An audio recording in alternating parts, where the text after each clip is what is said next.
Alright, Venom Let There Be Carnage is coming out soon, so we are doing a whole bunch of Spider-Man leading up to it.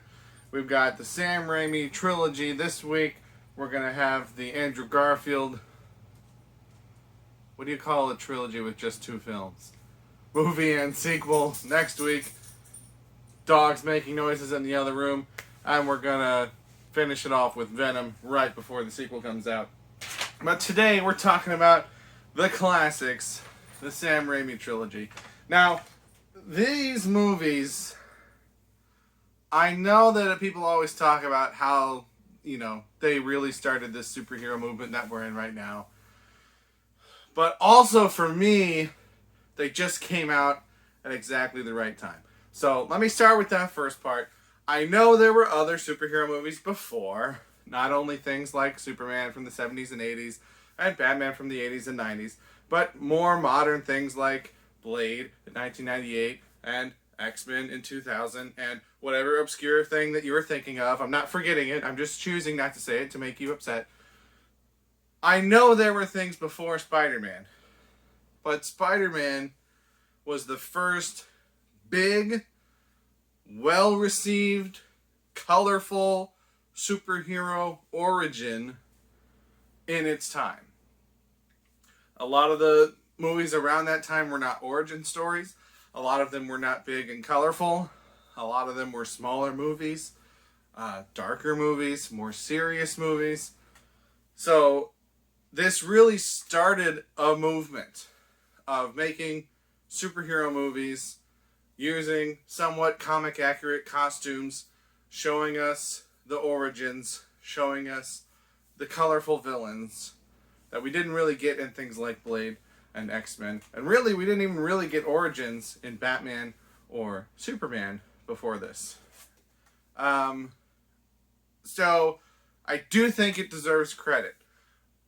People are wrong when they say that it started it, but it started the current movement that we're still in to this day. And so I do think that it does get credit for that. But also, for me personally, 2002, when the first one came out, I would have been 11 years old. So, Blade, I would have been 7. And X-Men, I would have been 9. I think I was still a bit on the young side to really, really get into it. But by the time Spider-Man came out, I had been reading Marvel Comics for years. Particularly, Spider-Man was one of the ones that I had read the most of. So, I was right at that sweet spot where I was old enough to have a knowledge and an understanding of the character, and young enough that it could really shape how I see movies and how I feel about movies and what I expect a movie to be. So I understand that part of how I feel about these movies is the age that I was when they came out, but I do think that they do a lot on their own and they earn a lot on their own. So I've got some notes. We're going to go through 3 movies to talk about, so I'm going to try to be pretty quick. Spider-Man 1. My first thing I wrote down was Tobey and Willem. Tobey Maguire, I think, is a great Peter Parker. He's probably still my favorite Peter Parker. I do like Tom Holland a lot. Don't really care for Andrew Garfield. But I think he really sells the dorky, geeky, nerdy aspect of Peter Parker. I think Tom Holland is a better Spider-Man, but I think Tobey Maguire is a better Peter Parker. But Willem Dafoe, man, he kills it. I think the Green Goblin is really what makes Spider-Man 1 work as well as it does. And Willem Dafoe, especially doing kind of that dual role, absolutely kills it. I know people at the time had issues with the costume. And man, after seeing New Goblin in Spider-Man 3, it's like, give us that old, Green Power Ranger costume. The costume wasn't great, but Willem Dafoe absolutely killed it. What did I write? Oh my gosh, okay. So there's a line in this movie when they're at the field trip, and they're bullying Peter and Harry. And Harry tells them to knock it off, and one of the bullies is like, or what? And Flash Thompson says, or his father will follow your father. And where I live, I've got these commercials on my local radio station for a funeral home. And it's a family-owned funeral home. And their tagline that they say in their radio commercials is something along the lines of, let our family be there for your family, or let our family help your family, or something like that. And just the way that they say it and the cadence of it, every single time I hear it, my brain thinks of this scene. Oh, he'll have his father fire your father. And it's just one of these weird, this movie is stuck with me for life because in something completely unrelated, I think of this movie all the time. Oh, what else have I written down? Peter is a dork, Harry isn't. So, James Franco, I like a lot. And a lot of why I like him is because I was young when I saw these movies, and I liked him in these movies. And they don't make a big deal about them bullying Harry for being a dork. It's more that they bully Peter for being a dork and Harry for being friends with Peter. But it's just, he doesn't quite... I think, everyone in this movie, it's like they're 30 playing teenagers. But I think Tobey Maguire, you buy it.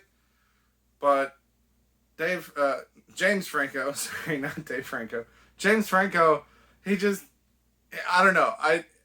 Watching it now as an adult, it's hard to buy him as that character. I think it works better in later films, but there are like scenes where they'll be like dressed up and he's in a suit, and it's just like you just look like an adult because you are. And Peter, like in the Thanksgiving scene,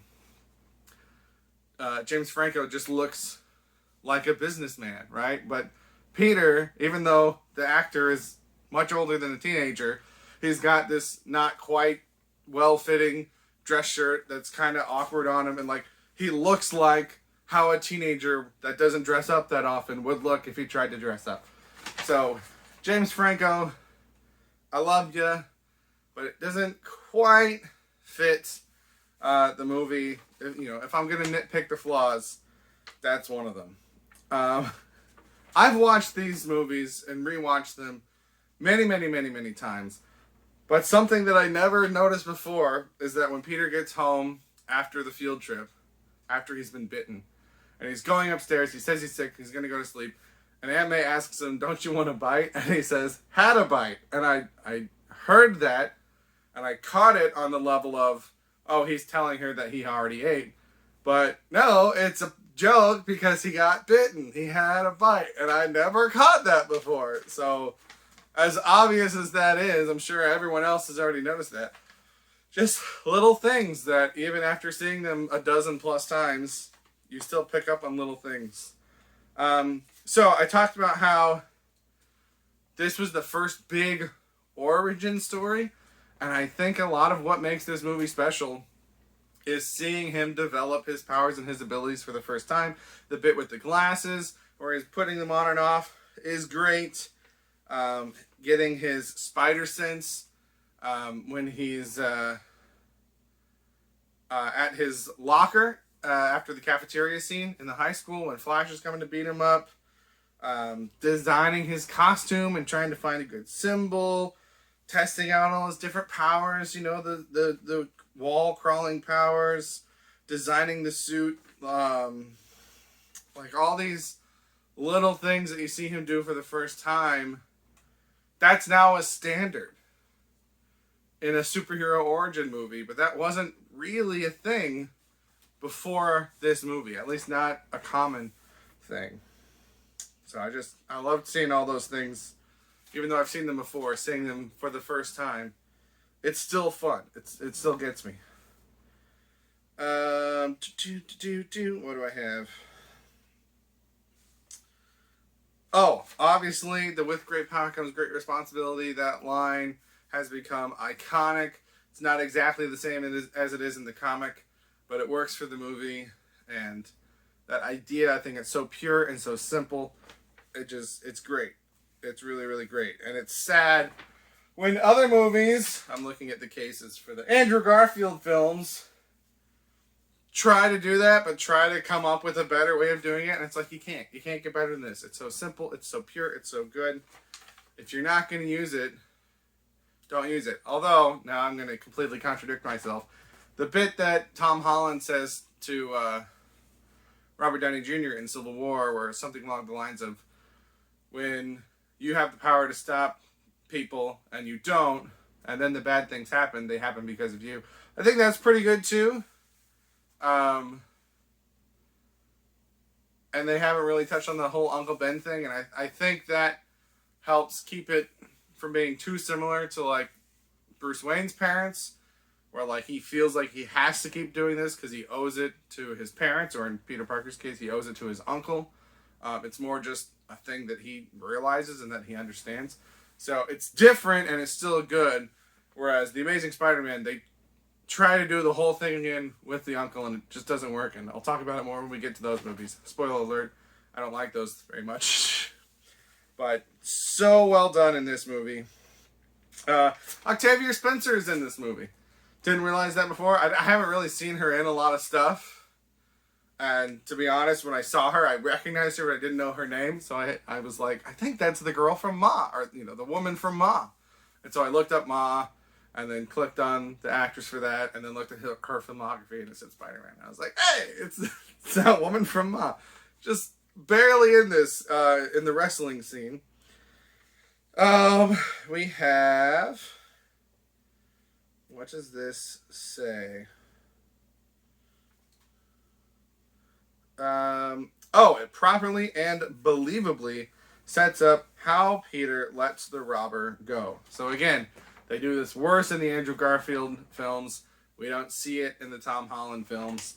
But this idea of he lets this robber get away because he's mad at this guy that cheated him out of this money. It's like, you're with him in that moment. Like, you understand that he's doing a bad thing and that he's making a mistake and he's not thinking clearly, but it's totally understandable. And you're like, yeah, I might do the same thing if I was in that position. Or if you wouldn't, you at least, you don't blame him. You totally understand where he's coming from.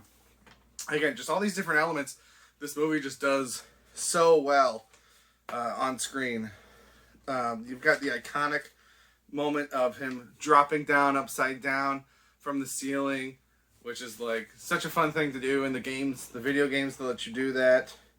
J. Jonah Jameson, oh my goodness, J.K. Simmons. Perfect. So perfect. I don't even have anything else to say because people have talked that to death. Excited to see what they have him do in the new Holland movies now that they've brought him back. Elizabeth Banks is another, like, oh yeah, she's in these movies that you don't really think of. At one point I just wrote memes because there are so many memes that have come out of this movie in particular. They come out of all three Raimi films. Obviously memes come from everywhere, but throughout the three of them, there's a lot of them, but I didn't realize how many of them came from this first movie. Macy Gray. At one point, I just started writing things that date this movie. So we've got Macy Gray, Singular Wireless, and him using a payphone. And, time capsule of the era. Gosh, almost 20 years ago. Oh, I'm getting old. Again, if I'm nitpicking flaws, the spider sense doesn't always work. I think it's worse in later movies, but particularly in this movie, the scene where the Green Goblin attacks Jonah Jameson in the Bugle, which, as other people have said, that's a great moment for Jameson because it shows that even though he's a jerk and he's a horrible guy, he doesn't sell out Peter Parker, which is amazing. But Peter Parker just left right before that happened. So it's like, shouldn't his spider sense have gone off? Maybe it's because it wasn't him getting attacked, but I feel like he should have spider sense is one of those things that they never really nail down exactly what it is and exactly how it works. So it's not as bad as in Spider-Man 3 when Venom is swinging at him from behind. And in the comics, Venom doesn't set off his spider sense. But they don't establish that in the movie. So it's like, is that a mistake? Is that a reference to the comics? Were they supposed to explain that and that got taken out? So, spider sense is inconsistent. What are you going to do?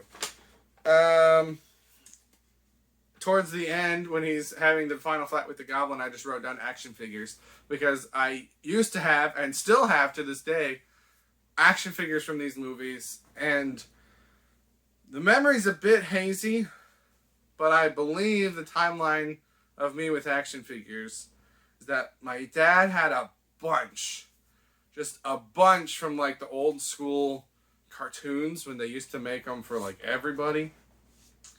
And at one point, he sold them all. And I was really sad because I used to like to play with them. But those were his action figures. And this movie, I think, is when I started getting, my own action figures.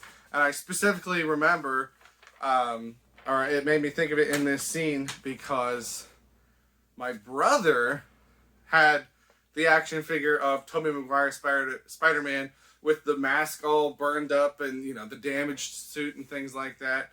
Whereas I had the normal suit. And at least that's how I remember it. Maybe it was backwards and I was just jealous because I wanted the normal suit. I don't know. But I have a very strong connection between this movie and the merchandise for this movie that I connected with. And like I said, I still have some of it. And at some point, more action figures will probably start making appearances in these videos. I'm sticking to my Disney Infinity figures that I have right now because they're already on my movie shelf.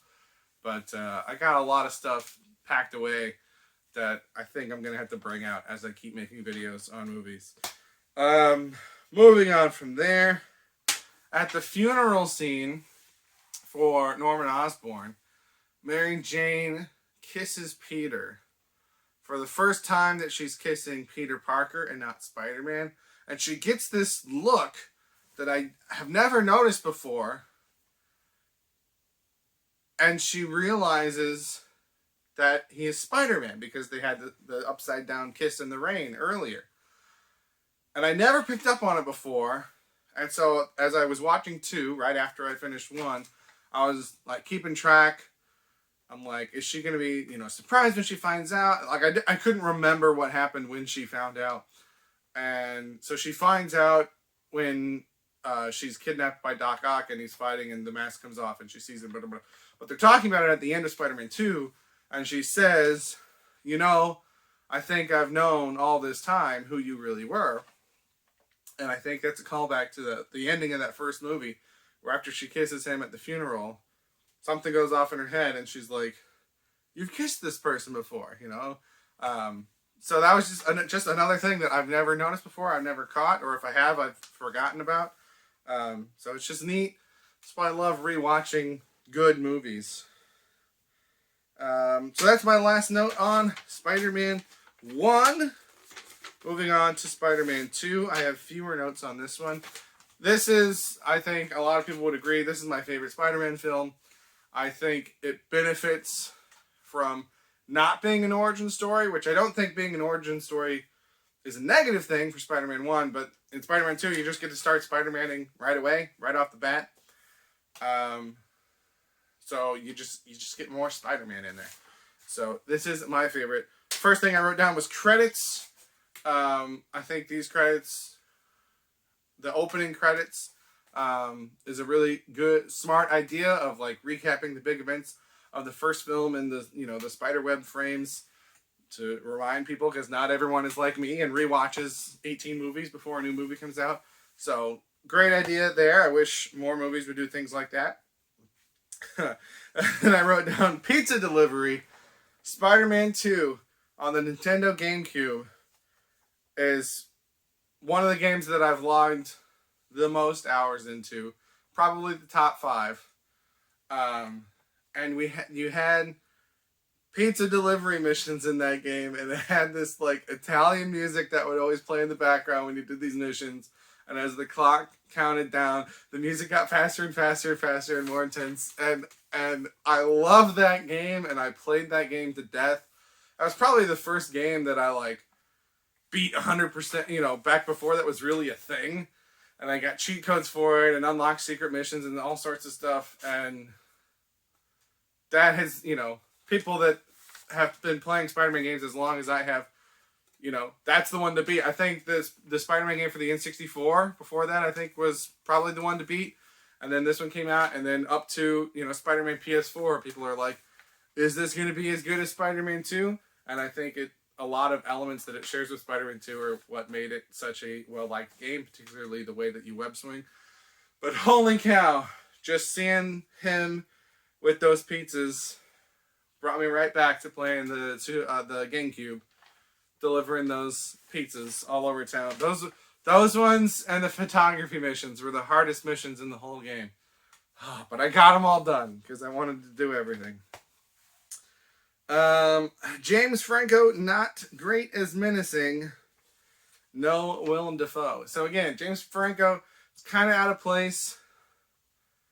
And I think in this movie, it's because you don't have Willem Dafoe as the main villain, and he was so good, and he nailed it so much that James Franco trying to step into that role, he's just too charming. He's just too nice of a guy. So it doesn't quite work. I like him. I think he does a good job. He just doesn't quite fit for me. So it's a bit of a weak spot. Joel McHale, who I know now from Community. Again, one of these people that is like, oh yeah, they were in these movies. And I looked it up to make sure this was his first movie. Spider-Man 2, Joel McHale's first movie. How about that? Okay, so something that every YouTuber that talks about Spider-Man 2 has to mention now is that Sam Raimi was a horror director, and he included elements of horror directing in Spider-Man 2. And the big example is the scene where Doc Ock is in the hospital, and the arms are all over the place, and there's this body horror scene, and blah, blah, blah, blah, blah. But, and I'm sorry, because now I'm doing it to you, once you know that, it's all throughout the film, and there are just, anytime anything bad happens, there are these extras that just absolutely lose their minds and scream at the top of their lungs. And luckily it doesn't last long, which is why I don't think I noticed it before I knew to look for it. And I don't think it's bad enough to ruin the movie. But man, it's just one of those things that once you see it, you can't unsee it. And it's I think it's too much. If you wanted to make a horror movie, make a horror movie. I don't know. Again, I'm sorry now if I've ruined that for anyone, because me hearing other people talk about it on YouTube is what ruined it for me. So, not enough to ruin the movie. It's going to bother you now every time that a tentacle does anything and some lady just screams for no reason. Obviously there's a reason, but I don't think you would just scream as loud as you possibly can. Anyway, moving on.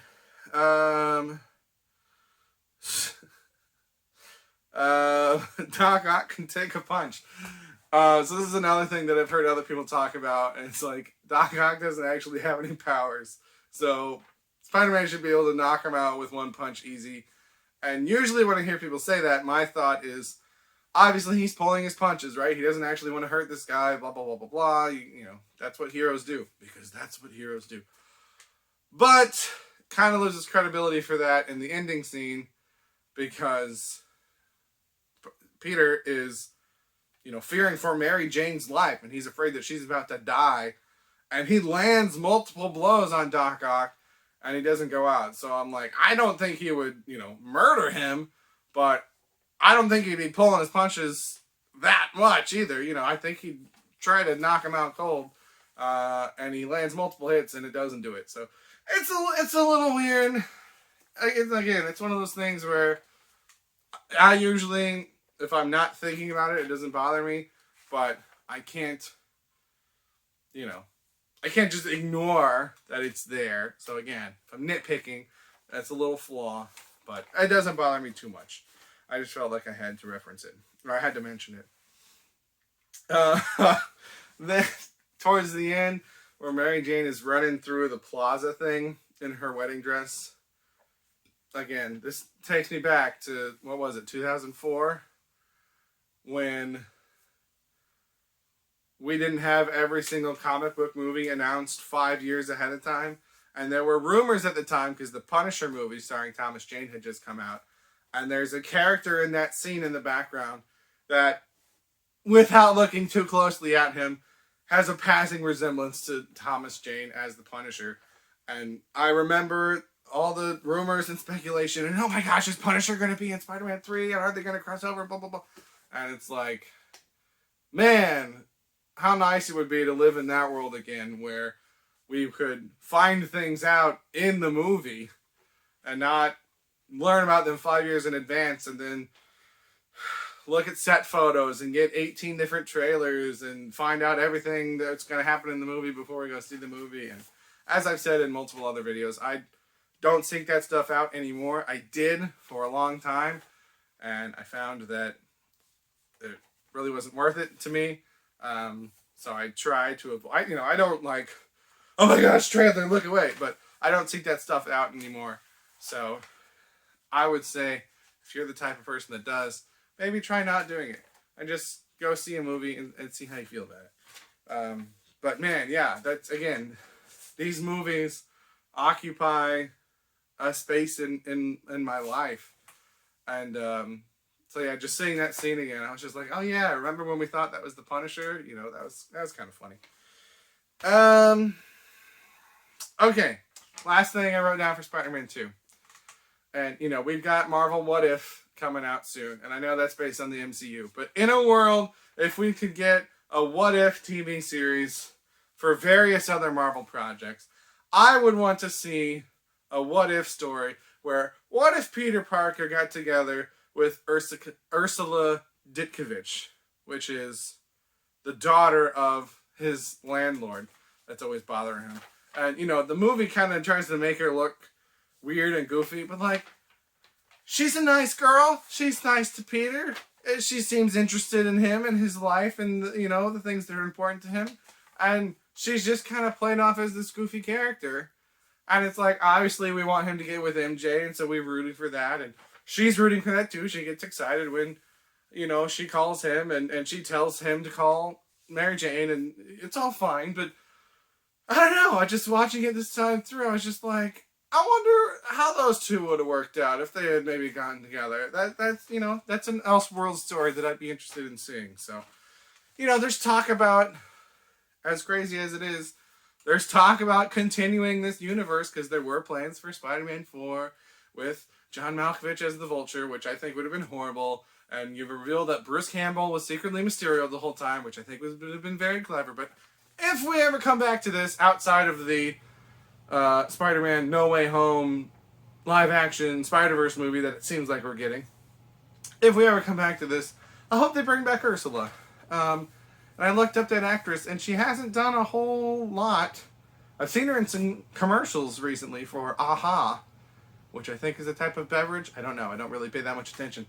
But yeah, that was just a little, I would have been curious to see how that would have worked out. That's all I'm saying. So that is it for Spider-Man 2. Moving on to Spider-Man 3. Oh boy, am I at half an hour? Almost. Spider-Man 3 has quite a few notes. Most of them are bad. First note is to Topher Grace, because Topher Grace. Wrong choice for this movie. That's been talked to death. I'm going to move on. New Goblin. So, I am very much glad that we are now at the point in our superhero movies, and movies in general, where it's not only acceptable, but exciting to bring back something previously used in a series. Because the look and the glider and everything visual about New Goblin is just horrible. And if they wouldn't have tried so hard to make it this hip, new, cool, kind of looks like a skateboarder type thing, why did, it was in the first movie, the glider was a big deal. Like, it was a huge project that this whole team spent months and millions of dollars on. And then Harry just makes a new glider? Harry's not that smart. How did he do that? So, it doesn't make sense. It doesn't look good. I think if this were done with a more modern mentality, they would have brought back either the original suit or a version of it, maybe an altered version that would have been closer to the comics. But keep the glider, and the glider was cool. I have that action figure with that glider on it. So yeah, I'm glad that now we're at the point where, they don't feel the need to change how Mjolnir looks every movie, or, you know, Captain America's shield, it gets a paint job now and then, but they don't have him using different shields solely for the purpose of using different shields. Obviously, he does get different shields. He's got the Wakandan, you know, arm shield, but they know that we like it. So when Thor goes and gets Mjolnir back from the past in Endgame, we're excited because it's Mjolnir again. When Captain America gives the shield to Sam, we're excited because we know what that shield. So it's like, I'm glad we're at the point where we make something good and we keep using it. And that doesn't mean that we never use anything else, but, you know, maybe that would have been cool too, is if because there are multiple times where the skateboard glider thing, like, gets hit or malfunctions or whatever, so have them try to do it and it doesn't work, and then, you know, bring back the original glider. Like, that would have been neat. But as New Goblin looks bad, I'm fine with it story-wise. I just don't like the way it looks. But maybe that's just me. Okay. I wish Sandman would have gotten his own movie. So, I think the biggest problem with this movie, and it's ironic because that's why we're watching it, is for Venom. But Venom throws this whole movie off. I like Sandman in this movie. I wish he would have gotten a little bit more time. And I'm okay with the Harry Osborn stuff because it's already set up and it's already in play, so it doesn't take up that much time. It just adds to the Peter Parker drama side of it. Whereas Sandman, I guess Sandman also does. But that's because they make him the one that kills Uncle Ben, which, again, I don't think they needed to do. I think if Sandman had been the primary Spider-Man problem, and New Goblin / Harry would have been the primary Peter Parker problem, but also a Spider-Man problem, and they left Venom out of it, because Venom, again, is both Peter Parker. So all three of these villains are a problem for both identities, and it's just too much. And it's not too much because it's three villains. It's too much because it's six villains, really. 3 for Spider-Man and 3 for Peter Parker. And it's just too much. I think you take Venom out, that gives the other ones more room to breathe. There's a lot that I like about Sandman. But he's got multiple lines where he says something along the lines of, I'm not a bad guy, I just had bad luck. And then he says something else later where he's like, I had no choice. And it's just like, that's weak, and I really like the character, and I like the look, but they don't. I wish they would have had him acknowledge at the end that, like, I was wrong. I thought I had no choice, but I did, and I made a choice, and it was the wrong one. And, you know, rewatching it now, all the cops are there, and he just kind of floats away, and it's just like, I wish he would have turned himself in and was like, I'm gonna, you know, atone for my sins or whatever, and pay for what I've done and try to start over and set a good example for my daughter, right? And all this, and they just, you know, they just have him go away. So I'm writing down all these, you know, these quotes that he's saying, hoping that there's going to be character growth and character development by the end, and there's not. He just goes away because the movie is more interested on what's going on with Peter and Harry. Which, again, if you had Venom gone, you would have room to do Peter and Harry and Spider-Man and Sandman. But we don't, because we also have to deal with Venom. So, I like a lot of the Sandman. I think they tripped at the finish line, though. Didn't quite nail it. And speaking of Sandman, I think a lot of the Sandman effects are good, other than the giant monster at the end. But other than Sandman, I think this movie has the worst CGI of the three of them, which is weird, because you would think that the newer movie would have better CGI. But again, I think it was just too much, because you got stuff like Venom and the New Goblin, which has more exposed James Franco face. And then they do a lot with Spider-Man without the mask, and even like in Peter Parker regular plain clothes, and it's just like, it's harder to make it look real when it's real people. The masks and the costumes help hide that, and so it sticks out more when they try to make it, you know, more detailed and more refined rather than just a mask. So it seems like a problem of stretching it too thin, trying to do too much with too many characters, and either not enough time or not enough budget. Again, take Venom away, fixes those issues, or at least helps those issues. But yeah, all of the films, have some wonky CGI that doesn't quite hold up all the way. But I think this one has the most and has the worst of the three, which is not helping it with everything else that's going on in Spider-Man 3. It's not helping it. Bryce Dallas Howard. So this is, I think, still the only thing I've seen Bryce Dallas Howard in. I've seen, I think, one scene of The Help. I think that's what it's called. And yeah, it's that scene, the gross one. Haven't seen the Jurassic Park movies. I know she's in a bunch of other stuff, and I feel like a lot of people like her. This is the only thing I've seen her in, and I didn't really like her in this, so I've got kind of a lukewarm feeling on Bryce Dallas Howard. I don't think she's bad. I don't dislike her. Certainly, I think she's better than Liv Tyler, who I complain about in another video that may or may not be up at this point. But, yeah, that's just one of those weird things where she's becoming more and more famous, but I'm not seeing her in other things. And people are liking her for other things, and I'm just like, that girl that played a not very great Gwen Stacy? Really? So that's still who she is to me. Eddie Brock. So, Brock is a new employee at the Daily Bugle in this movie, which is weird because in Spider-Man 1, they mention Eddie. And, yeah, okay, it could be a different Eddie. But, you'd think at the third part of a trilogy, you would want to go back to different world-building elements that you've established before. And him being new to the Bugle doesn't play into the story at all. The fact that he wants a job at the Daily, the staff job, that is an important element.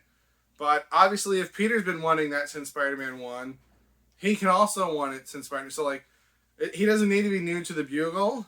So, it's just just another little thing that's weird, and another little thing that if you took Venom out of this movie, it wouldn't be there. Are you sensing a theme?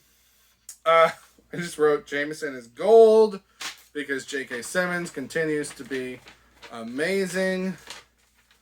Okay, what does this say? Something goes. Oh, when the police see Flint Marko walking by, they're like, hey, isn't that guy from the prison break?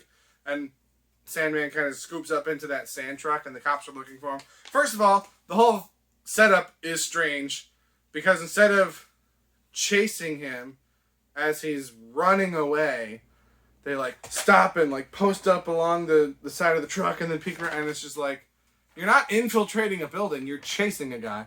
So it's kind of weird. But then they undo the tarp and they go on top of the sand, and the guy thinks that he's found Flint Marko, and he's about to just stab him with a shovel, full on, not poke at it, not, aim his gun and come out or else shoot, just gonna impale him with this shovel. First call. A little intense, I think. But like I said, the whole scene is kind of contrived, so it's weird. Mary Jane is a hypocrite.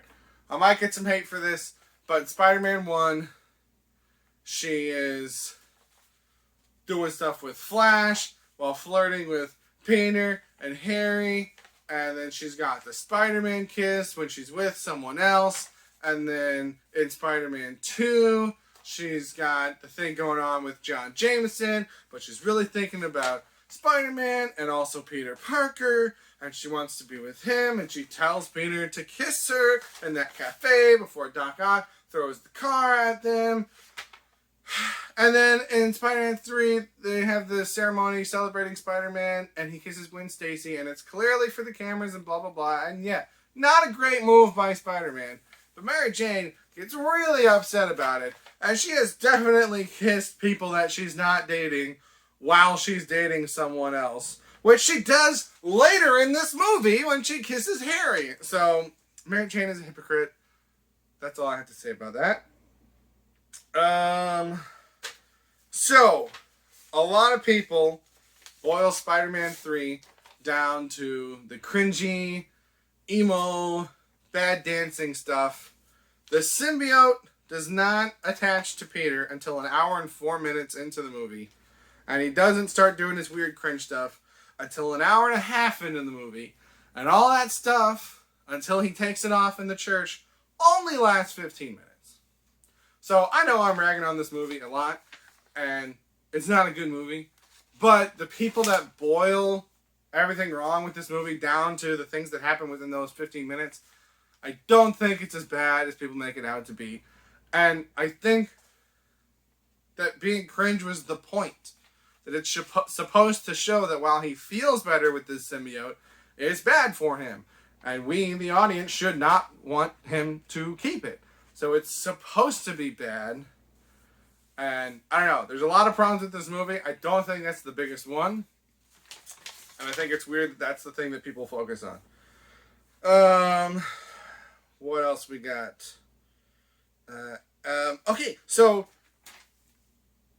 when he goes to the jazz club and he interrupts the song where Mary Jane's about to sing and he's playing on the piano, I almost wrote down, since when does Peter Parker play the piano? But then I remembered the scene from Spider-Man 2 where they're at the bank with Joel McHale and Aunt May. She's lying, but she says that she has started piano lessons again. And even though she's lying about starting them again, I do think she probably did used to teach them, which means Peter probably took piano lessons when he was a kid, which means Peter Parker could probably play the piano, which is gonna come back into play later. It's weird that it's wasted on this scene. Venom has... Okay, so when Venom approaches Sandman, he's got Eddie Brock's voice, which just... Again, if you're casting Topher Grace, it doesn't work. It's not menacing. It's not cool. It's lame. It's weird. I don't like it. Okay. So this is gonna sound dumb because I'm not gonna try that hard to not make it sound dumb. But with all the other dumb stuff in this movie, I think this could have worked. Venom's weakness, other than fire, is sound. And he's defeated in this movie by hitting pipes together. You know what else happens in this movie? Mary Jane has multiple jobs as a singer. And that's a big part of the plot. And Peter Parker is shown to have musical talent. So, early on in the movie when Peter is trying to be supportive, but he's really just making everything about Spider-Man, and Mary Jane just wants to talk about herself for a little bit, and he's not doing it. There should have... When he goes to see her play, he's singing along with the words, so he knows the music. There should have been a scene where he is rehearsing with her. Right? I don't know where, maybe at Aunt May's house if she's got a piano there, but there should have been a scene where Peter is playing the piano and she is singing, and that's how he knows the music, and he's trying, to be there for her and to support her and to tell her that she's so great and fantastic and all this stuff. And you can even lead that scene into something where instead he then starts, she's like, oh, I want to go again. And he's like, oh, no, you're doing fine, or whatever. And she wants to keep working, but he just goes into the Spider-Man, and starts playing his own theme song because he makes everything about him, right? That should have been in there because, A, it fits into the whole theme of he thinks he's being supportive, but really he's not. B, it sets up for the reveal later that he knows how to play the piano, and it would have made that more impactful using that against her if he used it trying to help her earlier on. But then 3, Venom should have been defeated by Peter Parker and Mary Jane making beautiful music together, right? And that sounds stupid, but is it any more stupid than hitting pipes and somehow sticking them into the ground and making... how great would that have been, right? Peter and MJ, they've gone through some stuff, but they had a new understanding. They go into the club, right? Venom has escaped. They go into the club. They're gonna make amends, right? They're gonna try to get the whatever. Venom busts in. He's ready to go, and the pianist falls on the piano. A bunch of dissonant chords play. The Venom thing tweaks out, and then just like in this movie, Peter remembers what happened when the bell was ringing, and he's just like, MJ, get on stage. He pushes the guy out the piano, starts playing the song that they had practiced before, which Also, that's the song that the violinist was playing in the restaurant when he was going to propose to her, which I don't think I noticed before, but I noticed this time that it's the same song that she sings in the play at the beginning of the movie. So then you've got that coming back for a third time. You're tying the whole thing together. It disrupts Venom, and it's like also just, ties into the theme of humiliation, because Eddie Brock says that Peter Parker humiliated him, and then he wants to humiliate Spider-Man. What's more humiliating than getting beat by music in a jazz club? That would have been so amazing! And it would have given Mary Jane something to do other than just be kidnapped for the third movie in a row. Have Mary Jane and Spider-Man together. You could give her like a cool high note, like a Black Canary almost. And that's really what tears it. And it's like, that's the moment. And then, Peter can go and push him out of it or whatever. And then, I don't know, trap it in a trash can and set it on fire or something. But, oh my gosh. You can't tell me that would not have been better than what we got at the end of this movie. You can tell me that it's dumb, that's fine. But you can't tell me that it wouldn't have been better. Holy cow. There's another universe somewhere where that's the ending that we got. And it was amazing. And they went on to make Spider-Man 4. And John Malkovich ruined it because he's not as good as everyone says he is. Oh boy. Okay. Let me calm down there a minute. I just have MJ should have defeated Venom with song. Would have been so great. Would have been so great. So, in the movie that we got, sadly, unfortunately, when Peter throws the grenade at it or whatever, it just disintegrates along with all of Eddie Brock. And I haven't read a whole lot of Venom comics, so maybe that's comic accurate. Regardless, it's weird. It doesn't make sense. And I don't even remember there being a mark or anything there. So it just totally evaporates. Kind of strange. Flint Marko making excuses. I already talked about that. And yeah, then more stuff about the music. So that's what, if you don't know, I'm a musician myself, and I've got a music channel where I post songs every week. So check that out if you want to see me playing the piano. But man, wouldn't that have been something? I'm going to keep rambling if I don't stop it now. So I think 47 minutes is long enough. Holy cow. If you stuck with me, thank you very much. Those are my thoughts on the Sam Raimi Trilogy of Spider-Man movies. Feel free to tell me your thoughts. Tell me how stupid or how awesome that musical ending would have been. Tell me how wrong I am about John Malkovich. If you can convince me, maybe I'll be happy, because I want to like him, I just don't. But those are my thoughts. Feel free to tell me your thoughts. That's all I've got for now. Thank you for watching, and have a good day. Hey everybody, Sam Tom here. Just wanted to let you know that I have 2 channels. If you're watching my music content, I also have a movie channel where I talk about movies and TV shows. If you're watching my movie content, I have a music channel where I do song covers, instrument demos, things like that. So feel free to check that out. Obviously, like, share, subscribe, comment, all that YouTube stuff. Thank you very much for watching, and have a good day.